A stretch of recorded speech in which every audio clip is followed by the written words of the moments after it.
आज 8 नवंबर 2016 500 रुपए और 1000 रुपए के करेंसी नोट लीगल टेंडर नहीं रहेंगे। नोटबंदी का ऐलान करते हुए काले धन पर रोक, जाली नोट पर पाबंदी, आतंकवाद पर अंकुश जैसे बड़े ख्वाब दिखाए गए थे, जिनके लिए आम आदमी ने घंटों लाइन में लगकर तकलीफें झेली। आप मानते हैं कि हमारे देश में काला धन है? ऐसे नहीं, जोर से बोलो। 8 नवंबर 2016 का वो दिन था। 50 दिन तक देश लाइन में खड़ा रहा नोट बदलने के लिए। सरकार ने नोटबंदी को हमेशा सफल माना है, लेकिन अब आरबीआई की सालाना रिपोर्ट से बड़ा खुलासा हुआ है, और खुलासा यह हुआ है कि नोटबंदी से 99.3% पैसा वापस आ गया है। सरकार ने भ्रष्टाचार पर रोक लगाई है। भाइयों बहनों, मेरा मंत्र है, न खाता हूं न खाने दूंगा। श्रीमान प्रधानमंत्री नरेंद्र मोदी जी, आपने अपने इस बयान से देश में भ्रष्टाचार पर लगाम लगाने की बात कही थी, लेकिन देश में भ्रष्टाचार कम होने का नाम नहीं ले रहा। ये हम नहीं, बल्कि भ्रष्टाचार पर रिसर्च करने वाली अलग अलग एजेंसियों का दावा है। ग्लोबल करप्शन इंडेक्स 2017 में भ्रष्टाचार के मामले में भारत को दुनिया में 81वां स्थान मिला है। 2016 में भारत भ्रष्टाचार के मामले में 79वें पायदान पर था। पूरे देश को विश्वास दिलाता हूं, इस आतंक का पूरी ताकत से मुकाबला किया जाएगा। उरी में हुआ है बड़ा आतंकवादी हमला। पठानकोट में आतंकवादियों ने हमला बोला है। पठानकोट एयरबेस को निशाना बनाया है। 5 दिन में 45 शहीदों का बदला कब लेगी सरकार? LAC पर भारत चीनी सैनिकों के बीच हिंसक झड़प, भारत के 20 जवान शहीद। सरकार की नीतियों का ही असर रहा, नक्सल प्रभाव क्षेत्र से मुक्त हो चुके हैं। खबर छत्तीसगढ़ से है। यहां के सुकमा जिले में शनिवार को एक नक्सली हमला हुआ, जिसमें 17 जवान शहीद हो गए। होली के दिन सीआरपीएफ ने 10 नक्सलियों को ढेर कर दिया था, और ऐसा माना जा रहा है कि आज का हमला नक्सलियों ने उसी का बदला लेने के लिए किया। ये जाली नोटें समाप्त होनी चाहिए कि नहीं होनी चाहिए? क्या आप यकीन कर सकते हैं कि कुछ लोग महज 60 सेकंड में नकली नोट छाप रहे हैं? 2000 के इन गुलाबी नोटों को देखकर एक बार कोई भी धोखा खा जाएगा, लेकिन ये नोट पूरी तरह नकली हैं। हिंदुस्तान के एक गरीब आदमी को मुफ्त में 15-20 लाख रुपए भी मिल जाए। 15 लाख रुपए अकाउंट में क्यों नहीं आ रहे? देखिए, ये जुमला है।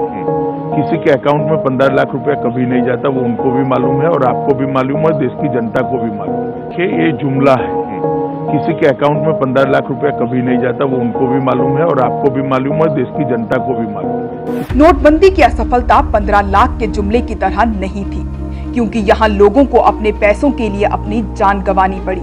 करोड़ों रोजगार खत्म हो गए, घर उजड़ गए, अर्थव्यवस्था तबाह हो गई। अपने पहले भाषण में मोदी जी ने डिजिटल इंडिया, कैशलेस या लेस कैश अर्थव्यवस्था के बारे में कुछ भी नहीं कहा, लेकिन जैसे ही नोटबंदी की असफलता जाहिर होने लगी, वैसे ही सरकार ने डिजिटल पेमेंट की बात छेड़ी।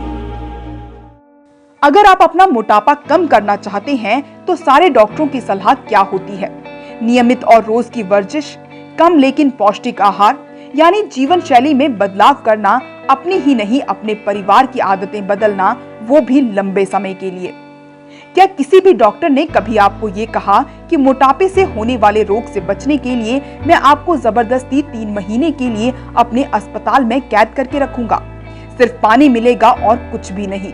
अगर 100 दिनों में आपका वजन कम नहीं हुआ तो मुझे सूली पे लटका दो। अगर वाकई डिजिटल अर्थव्यवस्था करना चाहते थे तो उसके अनेक तरीके हैं। सामान्य आदमी को संशय की दृष्टि से देखने के बजाय उससे आम गुनहगार की तरह अपना ही पैसा, अपना होने का सबूत मांगने के बजाय टेक्नोलॉजी का उपयोग करके डिजिटल पेमेंट को पुरस्कृत करना चाहिए था। उसे इस्तेमाल करना चाहिए था, उसे इस्तेमाल करना आसान करना चाहिए था। लेकिन इनका तरीका अलग है। वजन कम करना है, आइए हम आपके दोनों हाथ काट देते हैं, वजन कम हो जाएगा। दरअसल एक सामान्य थानेदार को भी अपने मोहल्ले में कौन कहां काले धंधे कर रहा है ये पता होता है। अर्थ मंत्रालय और गृह मंत्रालय पर हर साल लाखों करोड़ों रुपए का बजट होता है। क्या income tax department, ED, CBI, CVC, police ये नहीं पता कर सकते कि काला धन कौन कहां और कैसे छुपा रहा है? बैंकों से देश का पैसा लूटकर कुछ अमीर लोग कहां गायब हैं? 2000 के नए नोट लाने से काला पैसा छुपाने के लिए आतंकवादियों और नक्सलवादियों को अब आधी ही जगह लगती है। रियल एस्टेट, बैंकिंग क्षेत्र में रिफॉर्म, बड़े इनकम टैक्स चोरों को सख्त सजा, टेक्नोलॉजी उपयोग जैसे कदमों से काला धन भी मिट जाता और डिजिटल अर्थव्यवस्था की ओर हम बढ़ते। इसके लिए लोगों को अपना रोजगार, स्वास्थ्य और जान गंवाने की कोई जरूरत नहीं थी। एक छोटा निजी व्यापार भी हम इस प्रकार के झटके देकर नहीं चलाते। इस विशाल देश का प्रशासन कैसे चलाएंगे? अंग्रेजी हुकूमत के काम करने का तरीका भी यही था। मेरी मर्जी, मैं चाहे ये करूं, मैं चाहे वो करूं, मैं चाहे यहाँ जाऊं, मैं चाहे वहाँ जाऊं, मेरी मर्जी। जब जो मर्जी आया। पर क्या एक लोकतांत्रिक शासक को ये नहीं पता था कि बड़े स्तर पर योजनाएं कैसे बनाई जाती हैं? उसका लंबे समय तक क्या असर पड़ेगा? हमारे इरादे नेक थे ये कहकर क्या वे अपनी जिम्मेदारी झटक सकते हैं? नोटबंदी की इस विशाल विफलता का मतलब है या तो सरकार को आम जनता की कोई फिक्र नहीं, या फिर उनसे इतने बड़े देश के प्रशासन को चलाने के लिए लगने वाले नियोजन, दूरदृष्टि, अर्थव्यवस्था की समझ, प्रशासकीय कौशल और संवेदनशीलता नहीं है। ये सरकार या तो क्रूर है या निकम्मी है या दोनों है। नोटबंदी के बाद इसके अलावा तीसरा तर्क नहीं हो सकता।